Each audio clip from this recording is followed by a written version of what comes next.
Medyo awkward na naman ako sa camera kasi it's been 2 weeks since I last shooted. 2 weeks na nung huli ako nag-video, so pagbigyan nyo ako, medyo... Paano ba to? Okay. Hey everyone! Welcome to my channel. If you don't know me yet, I am Doc Jerry. For today, I'll be doing a reaction video to Dr. Romantic. First and foremost, guys, thank you very much. We have reached 50,000 subscribers. And like yung sinabi ko dun sa isang video ko sa How to Survive Med School, I'll be doing a reaction video if umabot tayo ng 50,000. So anyway, good morning. Mag-coffee muna tayo. Actually, hapon na, mga 1 PM na. Pero kakagising ko lang, kakakain ko lang ng brunch. And now I'm just having my first coffee of the day. And kaya ako rin nasabi na 2 weeks na ako hindi nag-shoot kasi medyo sobrang awkward ng buhok ko. Medyo hindi ko feel yung skin ko. Ang dami tumutubo sa mukha ko eh. Kaya huwag nyo nalang pansinin. Nakalagpas na rin sa awkward stage yung buhok ko. So, ayan. O, huwag na natin patagalin. React na tayo. Ayusin ko lang setup. I'm sorry. Game. Uy, game. Ayaw makisab na. Ayaw makisab.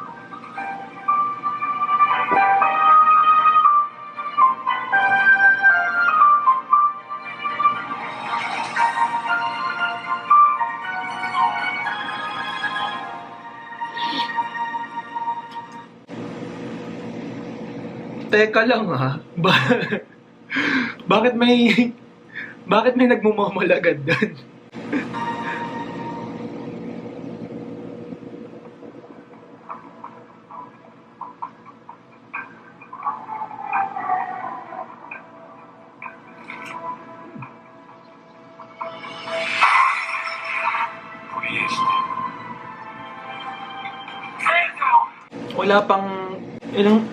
Wala pang 1 minute. Bakit ganito? Di ba dapat love story to kasi romantic doctor? Bakit may riot agad?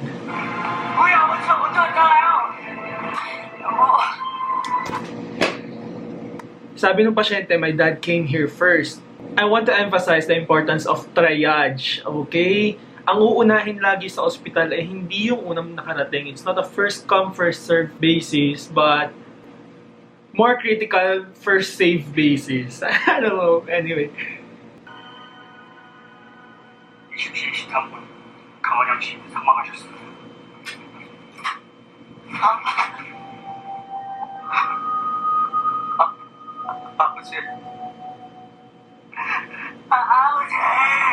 Apache!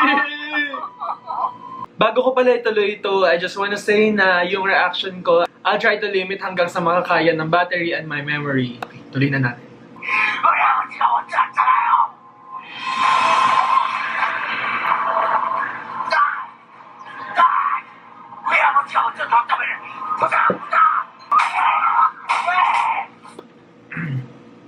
Okay, I think hindi ko na-gets kanina yung context. Siguro, if critical yung dad ng pasyente, dapat talaga inuna siya. And which is probably kaya galit tong anak. Baka nga dapat inuna yung tatay niya. Ang hirap sabihin, kulang yung context ng video. Anyway.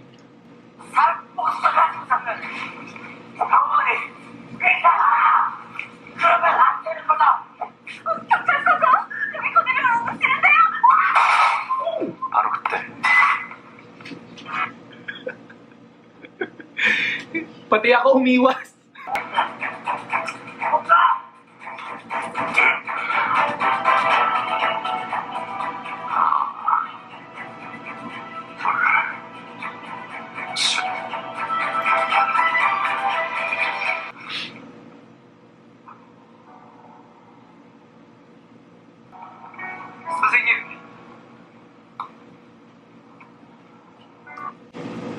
Teka lang.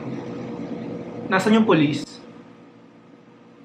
I mean, may police doon pero yung police na nakabantay sa kanya, nasaan? Because he's a danger to himself and to other patients. Kaya dapat nakabantay siya at least until he is stable. Mentally. Mentally. あなたが何もあらね。그렇게 어떻게 해야 돼?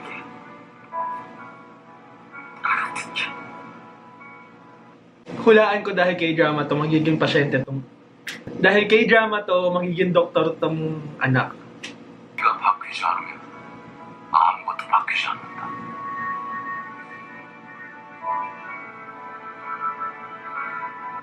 Sabi nga, if you can't change the world, be the change you want to be. Kinilabutan ako.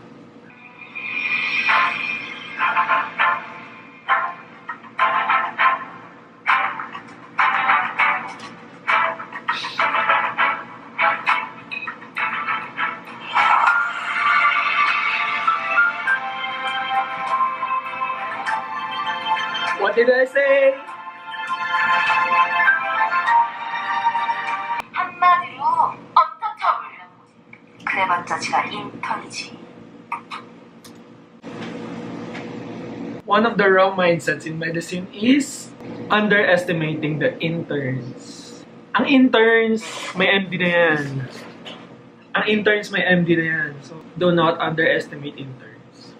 믿어줘. 그럼 뭐 하려고 인턴 됐는데? 사람 고치려고. 들어지? 인턴이 사람을 고친단다. 야, 인턴 되기 전에 인간 전혀 다른 범죄 얘기를 같은 맥락인 것처럼 말씀하지 마십시오. 커피 심부름과 환자 치료는 전혀 별개인데. 뭐래니? 하나를 보면 열을 안다고 임마. 알면 커피 심부름 같은 거 시키지 마시라고요. 저는 병원 Ang tapang! Well, nai-imagine ko kasi yung sarili ko, kung intern ako, tapos ganyan ako magsalita, baka malagay ako sa gulo. 하기 없으시다면 일 있으세요? 마음에 잘 드세요? 야 인턴! 이슈 입장했을 때 서큘레이션 괜찮은데 메디안 너무 눌린 것 같으니까 일단 패드 스프린트로 고정해주고 리스트 실을 찍고 포함 메이크를 찍어 최대한 빨리 리덕션하는 거죠. 네, 알겠습니다. Hindi ko alam yung nangyari dun sa unang pasyente, pero dahil naka-cervical collar siya, I'd include cervical x-ray. If hindi CT scan, kahit x-ray lang. Just to make sure na walang problema sa leeg, kasi any manipulation of that can cause paralysis from neck down. 이 환자 BP 떨어지는 거 안 보이니? 누가 더 급하니? 폐렴이야 폐를 찔지도 모른다고요. I think relatively madali namang ma-identify kung septic yung patient. So I don't know what they're arguing about unless it's prioritizing between two patients in danger.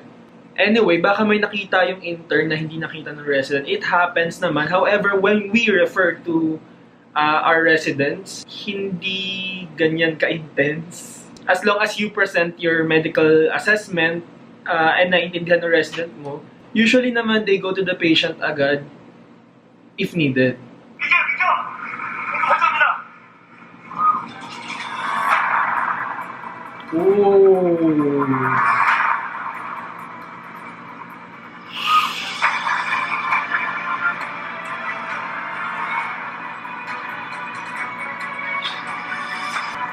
Okay, if you can see, someone was holding the cement, the block with the metal in place. Kasi as much as possible, pag natusok ka or nasaksak ka, leave that foreign object dun sa area na yon. Kasi there's a possibility na may natamaang, for example, blood vessel.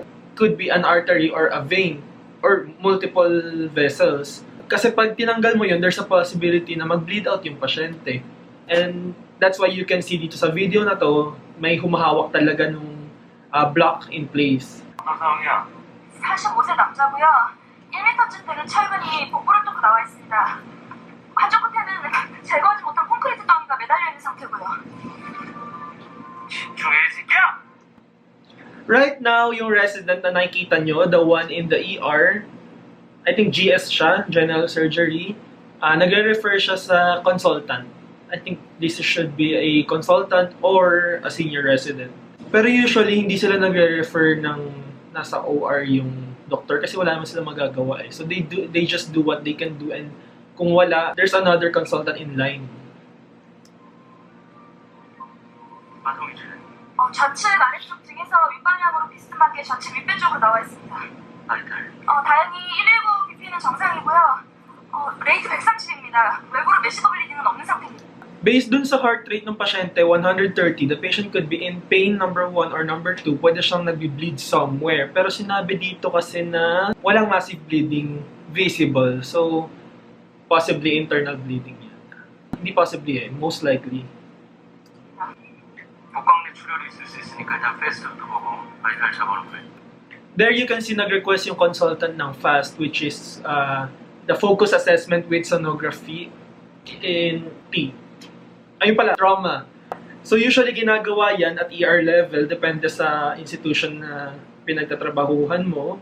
It's just to check if may bleeding sa loob ng abdomen niya. So dito sa case na to, sabi ng consultant, check for any hemoperitoneum. Ibig sabihin, any accumulation of blood inside the peritoneum or the abdominal cavity.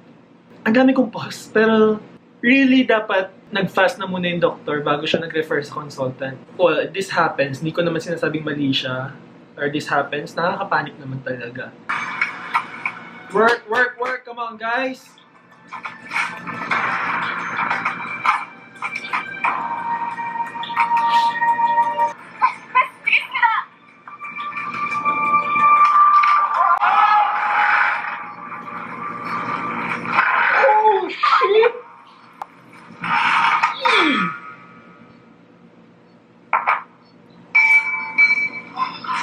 Oh, yan na!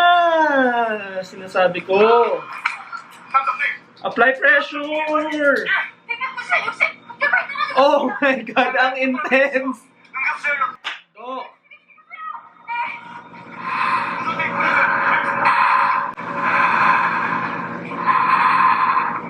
사장님, 또 응급실입니다. 사고가 터진 것 같은데요. 근데 선생님, 환자한테 밖에 있던 철근이 사고를 Sinabi pala kanina na yung BP ng pasyente bumagsak agad-agad to 90/60. That's on the low normal side, pero obviously pabagsak na yung BP ng pasyente. And nakita niyo marami tumalsik na dugo. Tulad nung sabi ko kanina, the foreign object, the one penetrating dun sa tiyan niya, yun yung pumipigil dun sa pagsirit ng dugo. Keeping him stable. Pero nung natanggal yung... Nanginginig ako. Pero nung natanggal yung bakal, ayan na. Nag-bleed na siya externally. Kaya nagbago rin yung vital signs niya. Nag-deteriorate siya. 저를 밟았습니다. BP가 떨어지고 있습니다. 멍청한 놈들. 윤 사장 어디 있어? 윤 사장! Kahit ako magpapanik,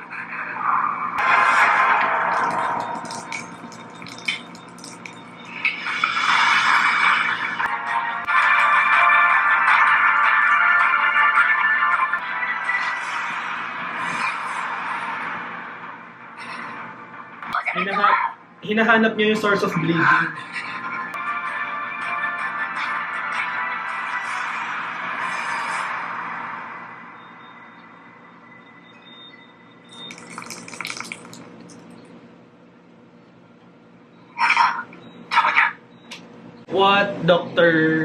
What's her name? What the doctor did is, for sure, either in-insert niya yung daliri niya dun sa artery na involved or pininch niya, stopping the bleeding. Or these are just temporary and desperate measures. 저 잡았어요. 지금 위치 상으로 부동맥은 아닌 것 같고 비장 넘었거든요. 환자 백발 진짜 안정되고 있어요. Galing niya daw na-identify niyang splenic artery yun just by palpating. Good job! 어떻게 됐어?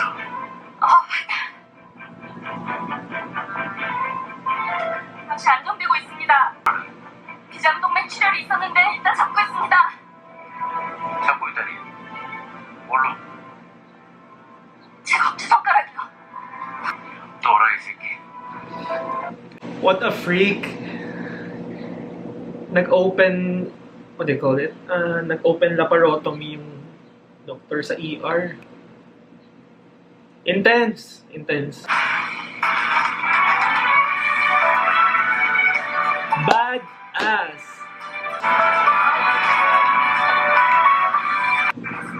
이거? 시끄러울까? 어디서 얼마나 됐어요? 지금 일부러 넘어가고 있습니다. 흉막 같습니다. 뭐랄까요? 이거 전체 중이겠어요.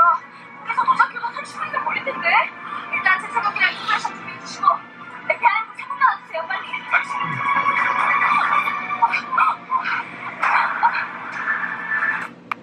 There's a delay sa part na yun kasi dapat at the time na mag-start yung Code Blue, dapat yung crash cart papunta na, nandun na yung mga intubation kit.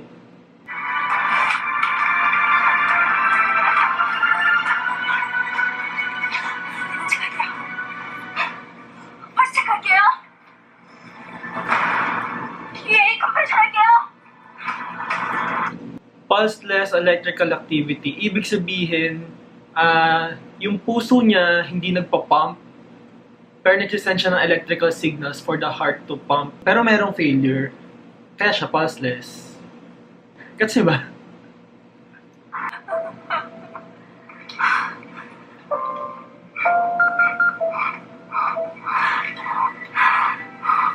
합시다. 야, 너 미쳤어? 시간과 지체하면 이 환자 뇌사예요. 그때 심장 돌려야 해도 의미가 없다니까. 에크모 가져오세요. 또 그거 잘못되면 ECMO, I think, is extracorporeal membrane oxygenation. High-tech yun na parang substitute heart and lungs for the patient. I haven't seen one in real life, pero I think meron yan dun sa pinag-internan. And it's really, really, really expensive. I think last year lang ata nagkaroon dito. Central line yung ginagawa nila. Ultrasound guided.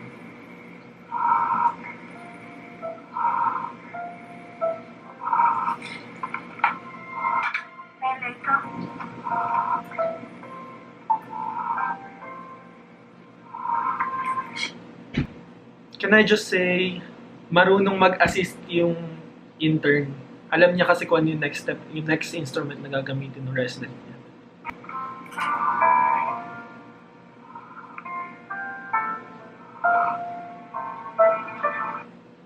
I am so impressed sa show na to.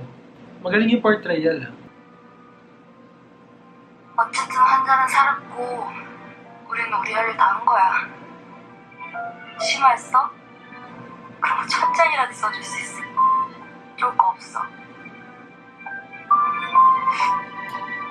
Sometimes people will argue na the end doesn't justify the means, but for this, I will agree dun sa doctor na tama yung decision nila if the patient leaves. 수고했다 일단.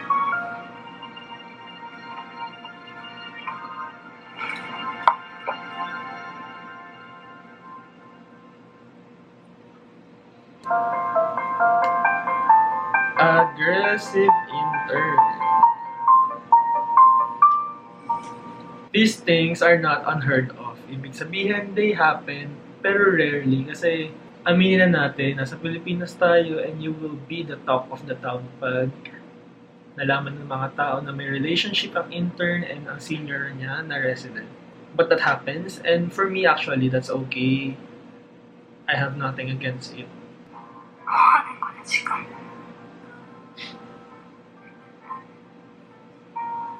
미쳤냐? 안 됩니까? 선배한테 미치면 안 될 겁니까?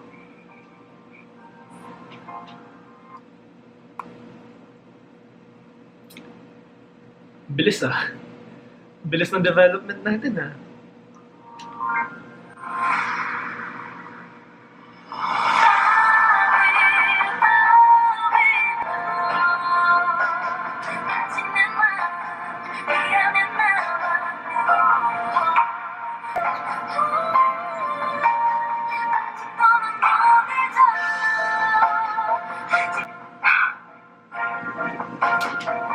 Alright, I think masyado ko nang pinatagal itong video. I'll end it there.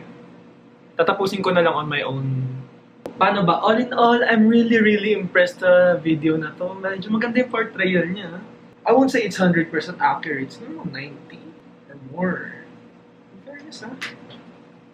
Alright. I hope that you guys enjoyed this video. Wala akong masabi. Tatapusin ko na yung show. Bye na. Don't forget to treasure your feelings, guys. And bye.